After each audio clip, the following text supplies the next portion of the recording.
నేను ఇవాళ చంద్రబాబు నాయుడు గారికి ఒకటే చెప్తా ఉన్నా, ప్రైవేటీకరణను మేము అడ్డుకుంటాం, అన్ని రకాల పోరాటాలు చేస్తాం, మీ నిర్ణయాన్ని వెనక్కి తీసుకునేంత వరకు ధర్నాలు జరుగుతాయి, ర్యాలీలు జరుగుతాయి, దీక్షలు జరుగుతాయి, నిరసనలు చేస్తాం.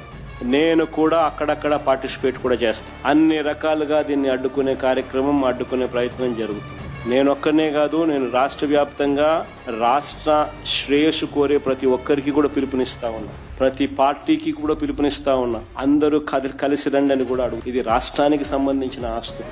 ఈ ఆస్తుల వల్ల ప్రజలకు మంచి జరుగుతుంది. ఈ ఆస్తుల వల్ల ప్రజలకు జరిగే శాశ్వత మంచిని చంద్రబాబు నాయుడు తీసేసే ప్రయత్నం చేస్తూ ఉన్నాడు. దీన్ని అడ్డుకునే కార్యక్రమంలో ప్రతి ఒక్కరూ కూడా ముందుకు రావాలని కోరుతాం. అందరం కలిసికట్టుగా దీన్ని వ్యతిరేకించే కార్యక్రమం ఖచ్చితంగా చేస్తాం. ఇన్ని చేసినా కూడా పొరపాటున మీరు బరి తెగిస్తే మాత్రం ఒకటి చెప్తా ఉన్నా, ఎవరైనా టెండర్లలో పార్టిసిపేట్ చేయండి, ఎవడైనా రాండి, కానీ ప్రతి ఒక్కరికి వార్నింగ్ ఇస్తాను. రేపు పొద్దున మేము వచ్చిన తర్వాత రద్దు చేస్తాం, మళ్ళీ వెనక్కి తీసుకుంటాం.